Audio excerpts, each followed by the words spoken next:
I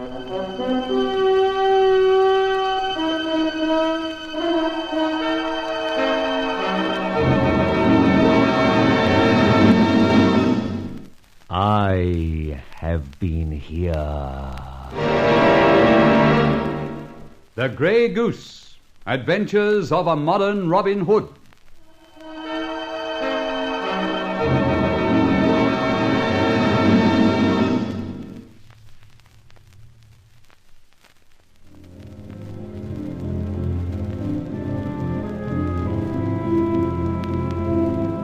My reinstation with the War Office, the return of my decorations and my rank were all very pleasing. But there were still those who, at the time, had thought the worst of me. Against these, therefore, I still maintained my vendetta, and thus, as the Grey Goose, I still carried on. This campaign was, of course, in line with Barbara Faversham's crusade, one which I'd sworn to help to a successful conclusion. It was some time after the events I shall now tell you that I learned all that had transpired. Of course, I was not present at a very momentous meeting at Scotland Yard between the superintendent and Inspector Ben Ford, at one time my schoolmate. Grey Goose again, Super? Again. Still. Yes, still is the word, Ford. Goose feathers, goose feathers, goose feathers all over the place. Yes, I know. You apparently don't know the latest, though. What's that? Anonymous letters. From the Grey Goose? No.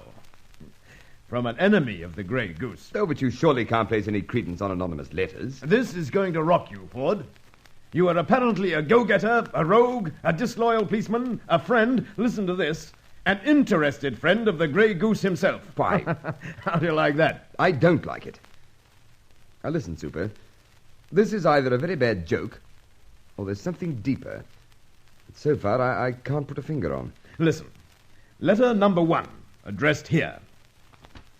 In the matter of the Grey Goose, why is he not apprehended? I suspect Ebenezer Ford has many friends in the social world. Why does he not act on one of them? It is there he'll find his Grey Goose. Well, I'm... Lost for words, eh? Look, Ford, I know you for a good policeman, but here are a dozen other letters all suggesting you are stalling on account of a friend. What an utter lie. Of course it is. But the commissioner is getting concerned. He's being prodded. And I suppose he's got to take a little notice of higher up. Ford, you're in a spot. Yes, I realize that. And of course the main idea is bring in the Grey Goose. Exactly. Friend or foe. But who is the Grey Goose? Sometimes he's been helpful to us, ergo friend. At other times he's proved himself a rogue, ergo again foe. As for these documents, I'm accused of knowing him, helping him, shutting my eyes to his many depredations. In short, being an accessory. Now, don't boil over, Ford. We all know that these attacks on you are the work of some crank. They attack you, accusing you of a sort of complacence, even suggesting you have something to gain from the Grey Goose. I see that. But it's an aspect too contemptible to give any consideration to. Have those letters been gone over by test department? Of course. Fingerprints, nil.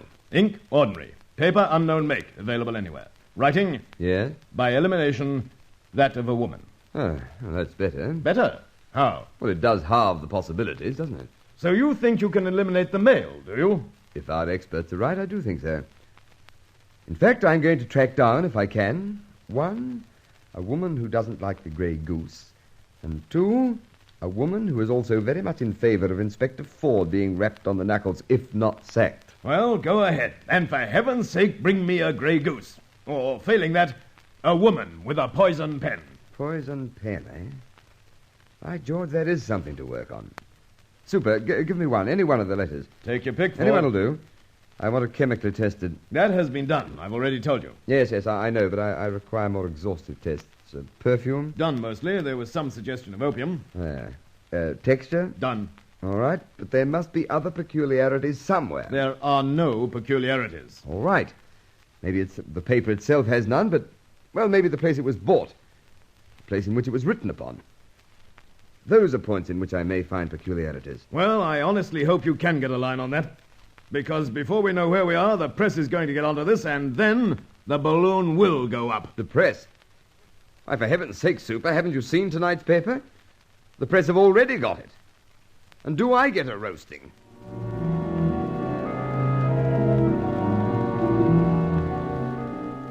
Rolly, have you seen the latest Grey Goose bulletin? What do you mean? Apparently the astute Inspector Ford is, in the doghouse. I didn't know he was married. However, what has he been doing? Nothing, apparently, according to report. Listen to this. Why has Scotland Yard failed to lay hands on the Grey Goose? Echo answers? Why? Let me read the rest. We are informed from a reliable source that an anonymous correspondent has recently bombarded Scotland Yard with letters, each in turn suggesting that, 1, Inspector Ford himself is the Grey Goose. Good heavens! Poor old Ben. Oh, confound it. I can't let him take a knock like this. Now, let me think. Firstly, we must find the anonymous correspondent. Difficult, I suppose. Very uncertain. Rolly, you've got to help him. Of course. Wait, I know one step I can take. Come on, I want to use a telephone at once. Never mind your hat. There's a telephone here. No fear. Calls can be traced. Into the lift. Oh, I haven't even a hat and no makeup to speak of. Never mind that. And as for makeup, we won't speak of it, except in very hushed tones. Now, here we are. Out, wench. Thank heavens there's a public telephone just on the corner. That paper was the Clarion? Yes. Uh-huh. They seem to feature the Grey Goose on every occasion they can. Right. Got some pennies? Oh, you didn't give me time to get my bag. Never mind. I can make these things work. Now, just you watch this.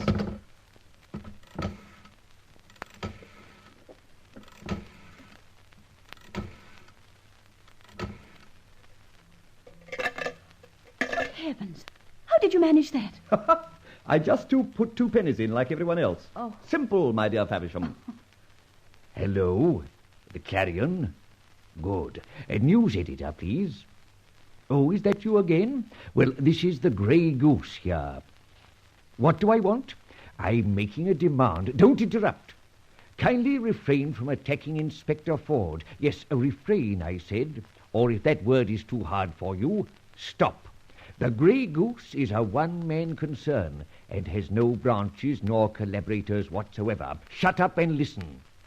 Your dirty publication of anonymous letters attacking the said inspector might result in getting him seconded and put off his investigations in re myself. Well, I'm telling you this. If he is supplanted, there's no one else even likely to shoot down the Grey Goose. And look here, just before I go, if you're not very careful, the Grey Goose might do a bit of hissing round the premises of your dirty Clarion. And how will you like that? Shut up! Let's put the desk in a furore. Come on, Barbara. We can't be seen here. They might find out which call box. Walk, and smartly at that. You know, Rolly, I could hardly help not bursting out laughing. You must have annoyed him terribly. One of these days, I'll annoy him to some purpose. I think the Clarion could do with some investigations. It's a dirty rag at any time. Do you know, Rolly, that it was one of the Clarion's investigators, financial reporters I think they call them, that first uncovered those alleged frauds by my father. It was the Clarion that hounded him into the courts. Is that so? Well, in that case, the Clarion can expect a Grey Goose feather in the near future. Who's the lady who's just left the door? Haven't seen her before. Probably visiting here, I suppose. Seems in a great hurry.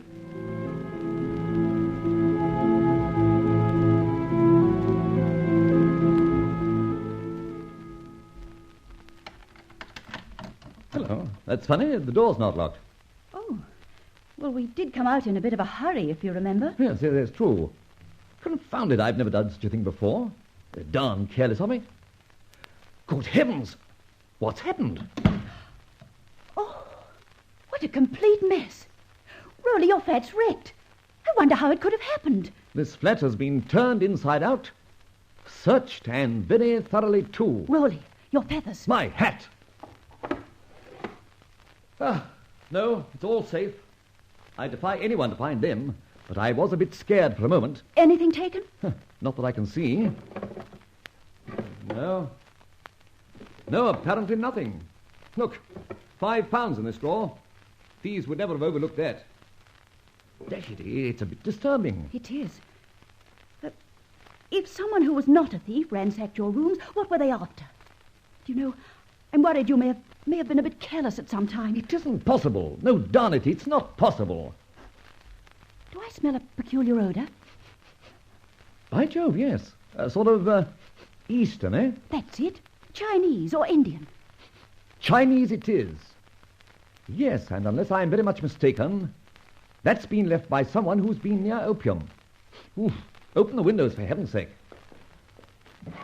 And your visitor's Chinese, you think? Well, hard to say. Don't even know if it was a man or a woman. I do. What? It was a woman. How do you know? You don't wear sequins, do you? What are you getting at? These on the carpet. I haven't a sequin frock or ornament in my possession. Rolly, you've had a lady visitor, probably while we were out a while ago. That woman in a hurry, leaving the entrance as we came in. She was in an evening frock. Her dress did flash, as I remember. Great Scott, what the devil's going on? Quick, the warning buzzer. Someone coming along the passage. Don't make a sound. If it's someone honest, they'll ring again. If it's otherwise, they'll probably start messing about with the lock. Honest, I think. Right, I'll open the door. My hat! The police! Police! Come in, Ben. Thank you, Fletcher. Good evening, Miss Faversham. Great Scott, don't tell me you're leaving. No, I think I've been moved. Matter of fact, Ben, we've had a visitor who's practically wrecked the joint. I suppose it wouldn't have been your Grey Goose by any chance? Grey Goose? Oh, for heaven's sake, Fletcher, don't rag. I've had it. Yes.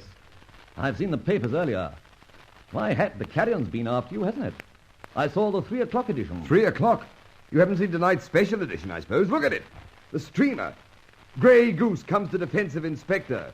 Subtitle, bears out Clarion's claim. Inspector friendly with Grey Goose.